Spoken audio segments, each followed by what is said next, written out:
What's up, everybody? It's episode 3. Third time's the charm. Let's see if this is going to be the best one yet. Who knows? I still haven't actually looked to see how well this podcast is performing, so I don't think I'll ever know if the third time is the charm here. Anyway, I am your host, TF Starfire, and in keeping with the sort of direction that the first episodes have been, they've all been sort of introductory episodes. Episode 1 was my introduction to the franchise. Episode 2 was my introduction to collecting, basically, and then how my collecting has evolved and where it's going. And so I think episode 3 is going to be about the other portion, the other side of this hobby that I enjoy, and that is the photography aspect of it. So I think this episode is going to be basically my introduction into photography in general and into specifically toy photography. Before I get started, though, I do want to clarify something. If you're following me on Twitter already at TF_Starfire, then as of this episode being live, it will have been a week since I was having issues with my camera. I want to clarify those issues because I didn't really go into much detail about it, but basically what's been happening is, beginning back around Halloween, a friend and I were doing a Halloween-themed portrait shoot for an old classmate of ours, and at the end of the shoot, my LCD screen on the camera locked up, and it was black, and I lost all access to the camera's menus, and I couldn't change any settings at all. This is something that it started to happen sort of infrequently ever since then. Essentially, whenever the camera decides to do this, the LCD screen locks up in whatever mode it's in. So if I'm just shooting through the viewfinder, like I do when I'm doing nature shots, then the LCD screen is just stuck on a black screen. And when it does that, I can't pull up any menus or anything like that, and I can't change any settings. For instance, I have changed it on my camera so that the flash button, instead of raising my flash, actually changes my ISO settings. And when the camera starts doing this, I can't even change my ISO settings with that button. It just doesn't respond. I can still take pictures and I can still focus using the autofocus function, but I can't review the pictures because, again, the LCD screen does not light up, so I can't even see the pictures I've just taken. If I'm shooting in live view mode, which is how I shoot my toy photography, it just gets stuck on that. So the LCD screen is still on, but again, I can't access any menus, I can't change any settings, and I can't review the pictures. I contacted Canon support about this issue, and they said, they basically sent me back some instructions on how to do like a soft reset. They said, take your battery out, take your memory card out, turn it off, hold the shutter button for 20 seconds, put in a Canon battery and turn it back on. And it worked. And so every time I would have this issue, which would just be like once every couple of weeks, I would do that and it would work. Then last week, I've been going out and doing nature shots a lot this month so far because of my photography class, and it was starting to do this. It was starting to exhibit this problem a lot more frequently.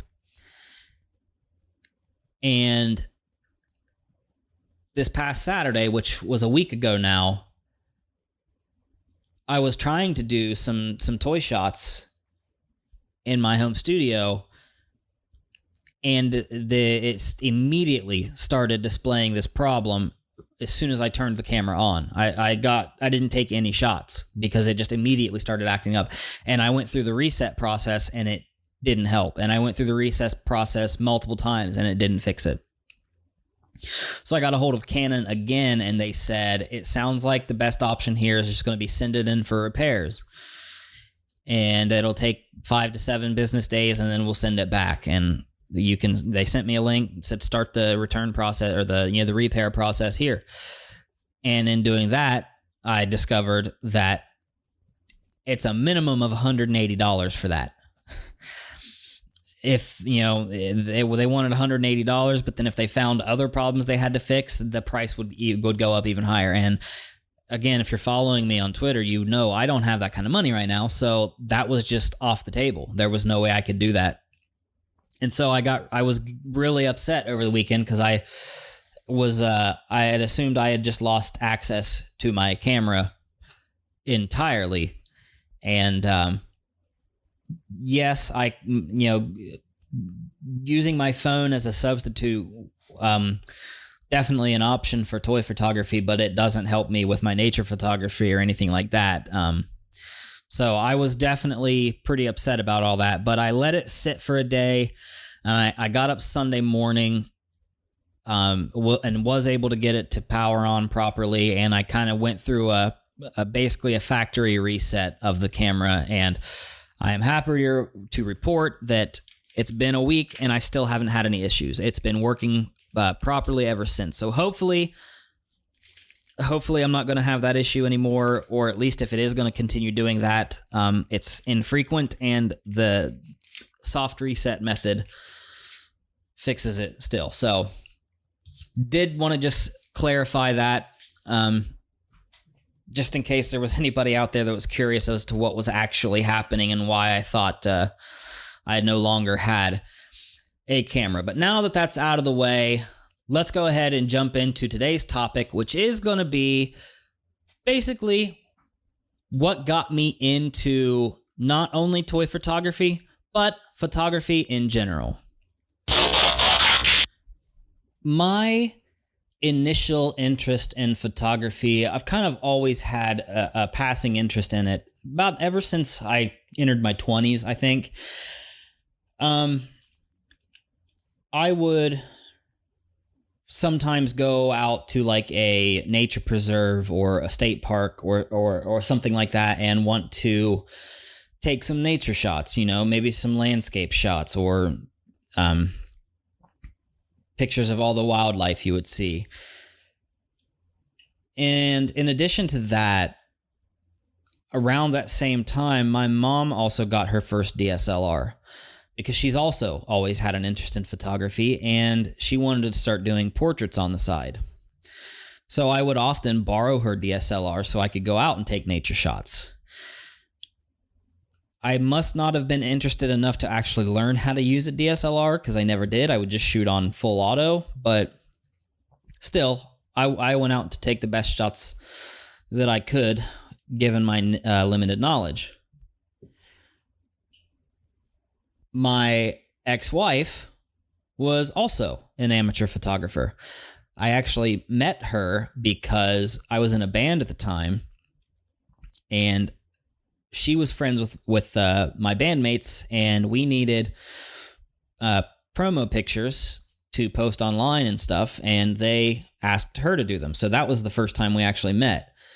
But I never acted on the interest more than just, like borrowing my mom's camera every now and then so I could do some nature shots.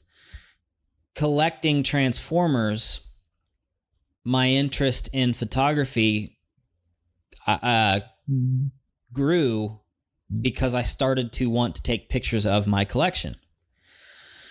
So it was about the time I had built up a modest collection of Generations figures from like the Prime Wars trilogy and started getting some Siege figures was when I really started to take pictures of the toys because I was interacting more online with other Transformers fans, primarily on TFW. I was also on Tumblr, and I would frequent the Transformers subreddit every now and then. And seeing all of the toy photography there is what started to drive my interest further.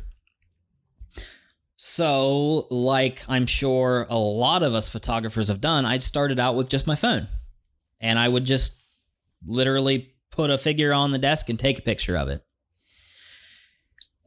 And seeing some of the greats online is what drove me to start actually trying harder and actually thinking about the pictures I was taking.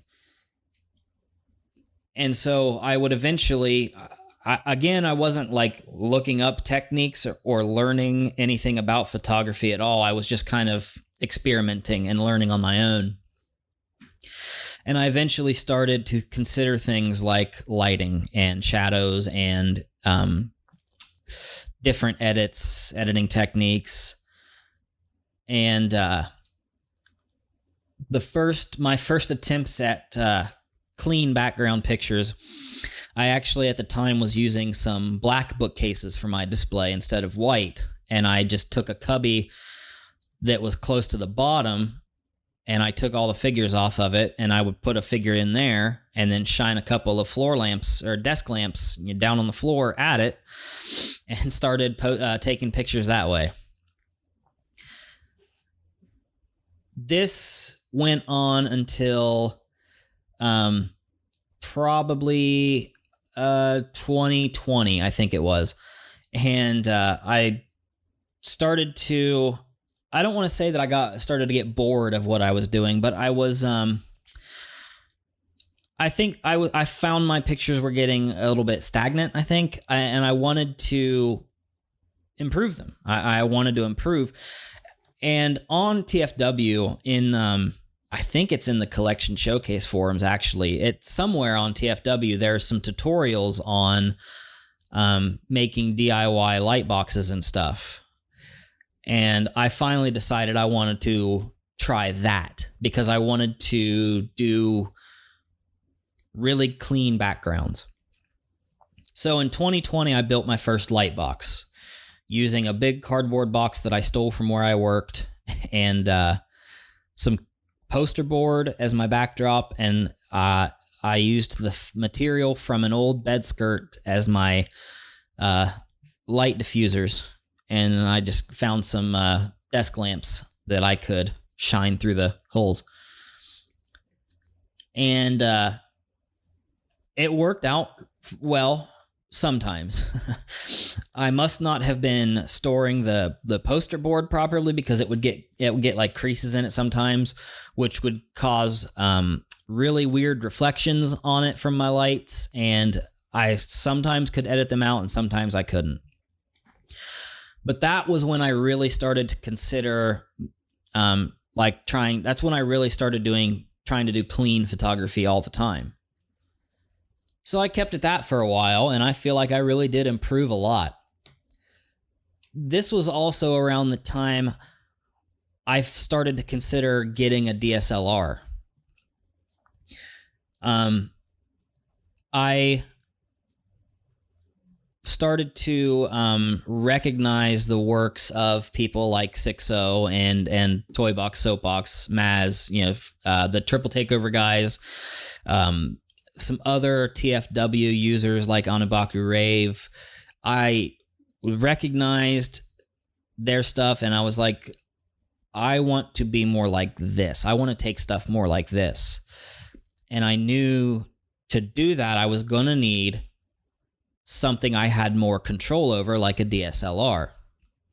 And so that was when I kind of first got the idea, like, I think I want to get a DSLR someday, because I also would like to, I was also getting more of an interest in like nature photography and stuff around the same time. Unfortunately, around this time, I was also preparing for a move. And so I couldn't buy a camera then. Because I couldn't do any type of spending like that. I had to save for a move. And in November of 2020, I finally did move. Upon moving, I did not bring my light box with me because it was kind of flimsy. I didn't suspect it would survive the move.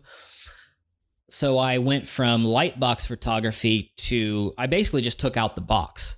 And instead of draping poster board in a box, I just draped it from my wall. I set up a desk and I would just thumbtack some poster board to the wall, and that was my setup. And I would still use desk lamps and whatnot for light, and I would just use less powerful light so that the light didn't necessarily need to be diffused. And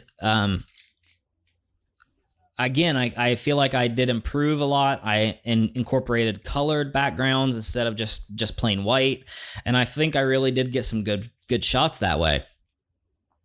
Summertime rolls around though, and I get I've got some money saved up. Get some money for my birthday, and I finally took the plunge in July of 2021, and I bought my first DSLR. I decided that it was finally time because I had the money, but also I have two friends who had recently, prior to this, got some DSLRs because they had developed an interest in photography. And I was seeing the stuff they were posting on Instagram and stuff, mostly nature photography. And it was fantastic. I mean, they're amazing photographers. And I was like, yeah, I have to do this. I want to do this. And to also have friends who do it, and then we could go out and do it together. Like, I wanted to be a part of that. So the decision was made. And when I finally had the money, I finally bought my first Canon DSLR with just a standard 18 to 55 millimeter kit lens and a bunch of other stuff that they threw with the starter kit. This was when I finally sat down and learned about photography. I actually started doing the research this time. So I was learning about the exposure triangle. When I would borrow my mom's camera and I would see all the dials and buttons and all the readouts on the screen, I didn't know what any of that meant. And I decided now that I have my own and I spent all that money on it, I was going to know what that stuff meant. So I started learning about shutter speed, and I started learning about aperture, and I learned what ISO is. And then I started looking up YouTube tutorials and behind the scenes videos from other toy photographers so I could learn about composition techniques, lighting techniques, editing techniques. I wanted to actually learn this time. And so I learned. And even today, I'm still learning. That basically does bring us up to today. I was using the 18 to 55 kit lens for a while. Later that year, I bought a 75 to 300 telephoto lens off a friend of mine, which has been a great lens for my nature photography. Christmas time last year, I bought a 50 millimeter prime lens, which is the lens I primarily use for all of my toy photography now. I've started using Adobe products for editing, so I use Lightroom Classic for most of my edits, and then I use Photoshop for special effects, and I'm still learning how to use Photoshop properly. And that's one of the cool things about this hobby is that it's a constant learning journey. There's always new stuff to learn. As you may have known, I've said it on Twitter, I'm in my final semester of college, and I took a photography class as an elective this semester because my college does have has multiple digital media design degrees, and there is one that has digital photography as a class. And I decided, since I had room in my schedule, I would take it.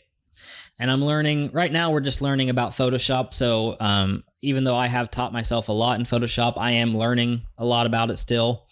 And then actually within the next couple of weeks, we start our photography assignments. And that's what I'm really excited about. I don't plan on making this episode too technical of an episode in terms of photography, but I do think I will talk very briefly about my styles, as it were, or I guess my my setups, because I shoot a few different ways. I know there are some toy photographies. there are some toy photographers out there who have a very distinct style and they stick with that. And that's great. You can always tell who the photographer, like once you know a photographer's style, you can always tell their style. And I think it's really great. I just don't think I have mastered a style enough to stick with one. And so I'm still kind of branching out with multiple. So I have a few different methods for my shots. I do clean background shots in black and white. Sometimes I do colored backgrounds. I do shots with a digital background projected on a TV. And occasionally I just do literally my room as the background. And I have recently started a new technique that I shamelessly stole from K2 Transformers on Instagram. Go check him out. Of just using a background gradient color, like a color gradient in Photoshop, occasionally. When I do my clean backgrounds, I'm planning on doing some behind the scenes videos for these to throw up on YouTube soon. So be on the lookout for those. But I'll explain them briefly here. I bought some sheets of acrylic on Amazon. I bought two 12x12 white ones, and then I bought two 12x24 black ones. I use those as my base to set the figure on. And if I'm going to do a white one, I have a T-frame that I will hang 2 sheets of white poster board from that I've glued together. And I will just drape them off the frame onto my table, and then I will set my acrylic on top of that, and I will place my figure on the acrylic. And the white offers a very subtle reflection of the figure. And then usually I've got my aperture set usually down to about 1.8, but sometimes up around 4.5, maybe 5.6. And that usually puts the background out of focus enough that you can't see where the acrylic stops and the poster board begins. And this offers a clean white background that's not so white as to wash everything out. And doing it with black is almost the same, except instead of draping any poster board or anything like that down under my acrylic, I actually hang a piece of black fabric. It's a 2 yard by 1 yard piece of polyblend fabric that I hang off my frame. And I will actually hang it as close to the wall as possible, and then I will bring my table forward about 2 feet from that. And in doing it that way means that when I have my lights shining on my subject, none of that light is reflecting off of the black fabric. So it just shows up as solid black in the image. And again, the black acrylic offers a very nice reflection of the subject that I think looks really nice. The only downside to using black is by the time you get the image into a photo editing software, it's almost impossible to get all the little tiny specks of dust and hair off of it. So they do show up, but it's really easy to edit them out. And then when I do black, I sometimes will throw in some smoke or sparks and stuff in Photoshop. I have one image for sparks and one image for smoke. I haven't found a way of doing that better yet because I haven't sat down and researched it yet. And I'll do glowing eyes and sometimes glowing weapons too. I think I'll do a video on those as well, on my methods for doing that. With the projected image, I have an old 32-inch TV. It's an older one, so it's a little thicker. In the future, I would love to get a new, maybe even a 43-inch TV that's a lot thinner. I have one in my living room right now that's a lot thinner than the one I use for photography. And this will probably probably be more for when I'm in a new house. But I'd like to have a TV that I can mount to the wall where I do my shots with a swivel attachment that I can switch it between landscape and portrait modes. Because the portrait modes or the landscape mode works for wide shots, but I need the landscape or the portrait mode. Landscape, portrait. God, I'm getting all mixed up. I'm saying too many words at once. The landscape mode is good for wide shots. The portrait mode I need for taller figures like Titans and combiners. But what I do is I have found some items that I can stand that TV on,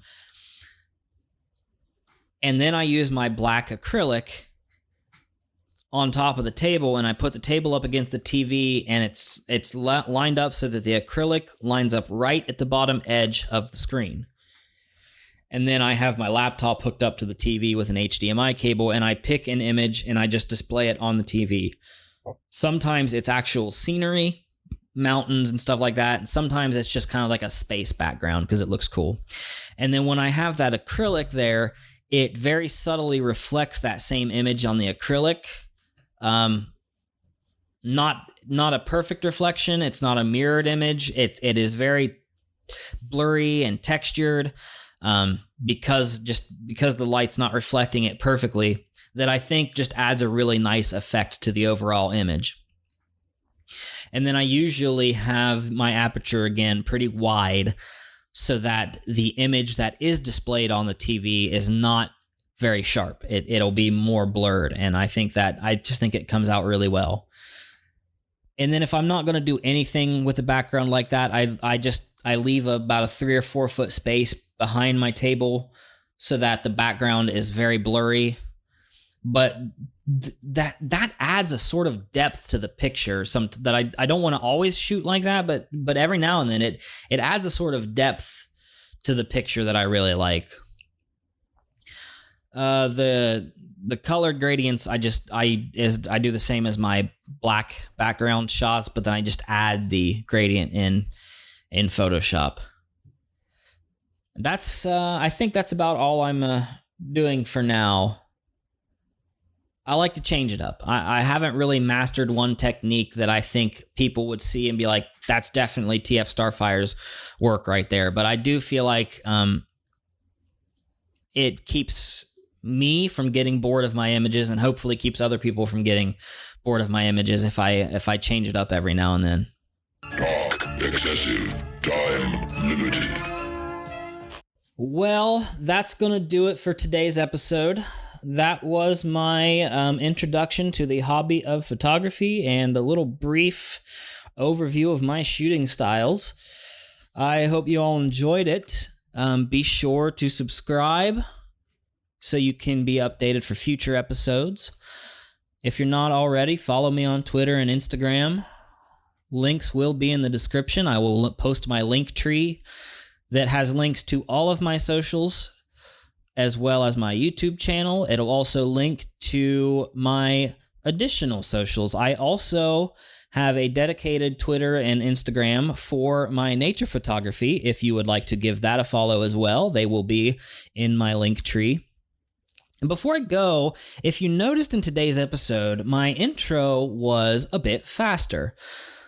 So, cooking dinner one night, I asked my girlfriend if she had had a chance to listen to any of the episodes yet. And she told me that she did listen to the first episode, and that she must have been on a time crunch, and also I probably leave a lot of gaps in my speech. And she was listening to the episode sped up. And she said, like, I couldn't remember if I was on like 1 1/4 or 1.5 times speed, but I really liked I really liked your intro song when it was sped up. So I was like, okay, let's give it a shot. And I listened to it sped up at like 1.5 times speed and 1 1/4. And I found that at 1 1/4, it actually did sound pretty good. So I sped my intro up to like about 1 1/4 times speed to put in this episode, and I would love to hear back from the listeners. Tell me what you prefer. Hit me up on Twitter, send me a DM, comment on the YouTube video. Do you think it sounds better, slower, or faster? As it is right now, I think I might stick to the faster one for the podcast, but use the same one slowed down for YouTube videos. Or maybe I'll do it vice versa. I'm going to experiment with it, but I would love to hear back. Let me know what you think. Hit me up on Twitter. Send me a DM. Tell me if you liked it better, slower, or faster. Offer expires while you wait. Operators are standing by. Thanks again, everybody, for listening to the Starfire Photography Podcast, Episode 3. I am your host, TF Starfire of Starfire Photography. Please be sure and join me again in a couple weeks. I have no idea what next episode's going to be, but I'm sure it's going to be fun. Thank you all, and have a wonderful day.